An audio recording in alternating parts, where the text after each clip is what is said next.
This week we are talking about habits and the power of habits, the importance of habits, and the ways that it's really easy to get discouraged when we are not following through with our habit or with something that we want to create a habit out of, or in addition to breaking of bad habits. Both are equally as important and equally hard to deal with. So I wanted to make sure that I touched on that. So each week we are introducing a new topic. We've talked about sleep, and we've talked about we've talked about sleep hygiene, and we've talked about daily morning routines, and all of these things include creating habits. And I think a lot of the times we can see people doing things that we are aspiring to do, whether it's have a morning routine or eating healthy, or which we've talked about. We also talked about exercise and eating well. And so we see all these people doing things in a certain way, and a lot of the time we can be really, really envious of that. And the reason that a lot of the time it's happening so well is because a habit has been created. And a habit being created can take quite a while. And a lot of the time, because we like such immediate gratification, we can give up on something before the habit has taken place. When I was a kid, they used to tell us that a habit took 14 days to develop a habit. From what I've learned and what we've researched and what clients have talked about in my office, I think it's closer to like 60 days for a habit to really stick and really stay in place. So it can take a little while, but consistency is really, really key and really important. And so what we want to do is start to create habits, or start to create things that we're doing over and over and over again, that we can create habits out of. So what I encourage is that we do things in small chunks. And next week we are going to be talking about goal setting and the importance of short-term and long-term goals. And this is going to kind of ease into that. But for habits, we have to do things in small chunks. It can be really, really overwhelming, and we can fail really quickly if we look at things in a really long-term basis and then feel like we can never get there. A lot of the time when we're seeing people who are succeeding at something we would like to be working on, we find that we are comparing our chapter 1 to their chapter 20. They've been doing this for a long time. They've been practicing. They've been doing these skills, and we can't just jump right in and know or expect ourselves to know how to do it. We have to practice it. We have to get good at it. We have to be consistent with it. So there are a couple ways that I think it can be really helpful to create a habit, and I want to talk about those today. So the number one thing that I think is really important when we're talking about habits is mindset. A lot of the times we get really, really caught up in trends and fads and things that are happening around us, and so we think we need to jump on that bandwagon as well, and we need to develop the habit. Whether it's certain exercises that we like to do, or certain ways that we think about things, or certain outfits that we wear, or certain celery juice cleanses that we do, or things like that. We tend to jump on the bandwagon saying, okay, this is really important and I want to do it.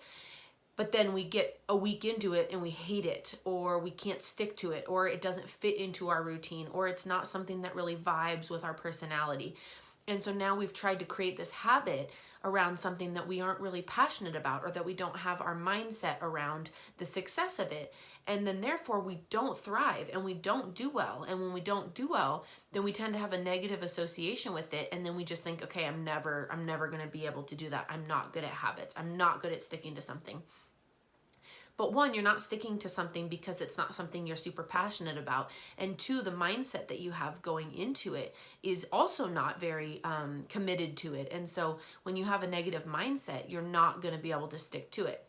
And when we've had a history of not sticking with habits, which a lot of us have, we tend to think we can't ever create a habit because we always fail. We always break the diet. We always this, we always that. And so then we've created this thought pattern, and it's really hard to break a negative thought pattern when the history has proven that that's the case. But it is possible, and we definitely can do it. We just have to do a lot of work around the thought process into our beliefs around habits and things that we're committed to. But also we want to make sure that the things that we are committed to are things that we're passionate about, because if we're not, it's just not going to be something that we're going to stick to. Number 2 is setting short-term goals with it.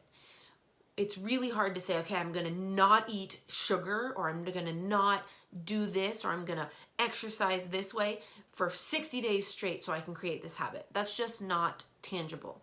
So you need to make sure that when you're starting to create a habit or trying to break a habit, that you do it in small increments. Okay, for 5 days, I am going to add this to my meal. For 5 days, I am going to work on journaling so that I can understand the thought patterns I have and the things that contribute to my happiness. For 5 days, I am going to get up 20 minutes earlier and do some self-care. Or for 5 days, I'm going to try and go to the gym, or whatever it is. So if we practice this in 5-day increments, we can get momentum and motivation going. And then when we're successful, after we've had a 5-day stint of being successful, our brain interprets that and says, okay, this is something we can do. Well, now let's set another goal of 5 days. And then we can continue to move in 5-day increments or 3-day increments or whatever you need to do. And then you are getting positively reinforced because you're seeing the work getting done, and you are creating the habit, and it's becoming a part of your routine, of your lifestyle, of the things that you're trying to accomplish. So it's really, really important that you look at this in terms of short-term goals. And we'll again talk about that more next time, but it is really important that you focus on doing it in small increments so that you can get momentum, because it's going to be really easy to fail if you are setting a huge goal for yourself and then not able to reach it. Hardly any of us can, and then we're gonna fail, and then we're gonna not want to do it anymore, and that's just not helpful. Number 3 is the importance of having only 1 or 2 habits that you're trying to create or break at one time. A lot of the times when we decide that we really want to work on something and we want to improve how we're doing, and we want to work on a bunch of different things, we tend to put a lot on our plate. And when we put a lot on our plate, we have too many things that we're trying to juggle, and it can be really, really hard to stick with a habit or stick with a goal when we are trying to juggle a lot of things. It can also get really overwhelming to try and change habits a lot at a time really quickly. So what I encourage is that you pick only 1 or 2 things that you want to work on for the next 30 days. And then the next 30 days after that, and the next 30 days after that, you can change up the things that you want to create. But let's work on getting one habit in, sticking with it, getting consistent with it, and then adding in the next thing, and then adding in the next thing, and going from there. But if we are trying to juggle way too many things, we get overwhelmed, we tend to stop doing the things that we're supposed to be doing, and we tend to not do as well at it. So I would encourage that you pick just 1 or 2 things and commit to it hard.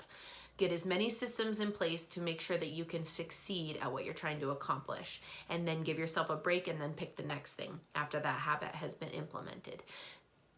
We want to see consistency and we want to see progress, but that takes time. And so we have to build on these steps one after another in order to get to where we're looking to go. But it can take time, and we need to make sure we're setting tangible goals. We are working on doing it consistently, and that we are doing short-term things to get us to where we need to go. So those are kind of the 3 main things I would suggest when it comes time to thinking about your habits. The mindset you're putting in, the amount of time that you're committing to it, and the amount of things that you're trying to commit to at one time.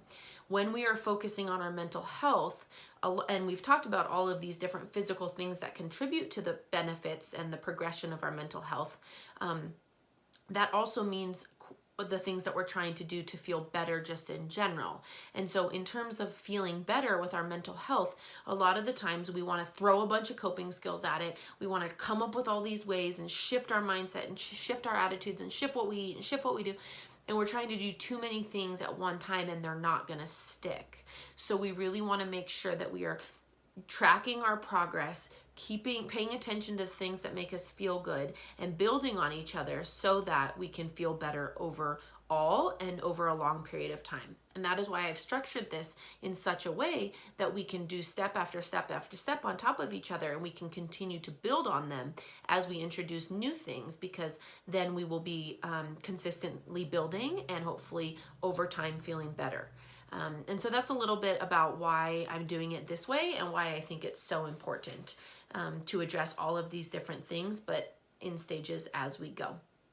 So that is what we are talking about this week for week 4, and that is habit building and the power of habits. Remember, they can take quite a while. So don't compare your chapter 1 to someone else's chapter 20, and also give yourself some time to implement these. If you forget one day and you forget to do it, or you give up for one day, or you do something, actually I don't even like to say give up. If you indulge in something one day, or you forget to drink the water, or you whatever it is that you're trying to create the habit, that's just one day. So get back at it, try it again the next day, and really focus on creating these habits. A habit can also be slipping. When every time we have a bad slip up, we give up. That can also be a habit of something we do. So don't allow that habit to happen, and keep moving forward.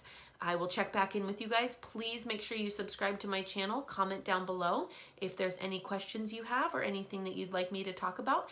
And I will talk to you guys next week. Have a great day.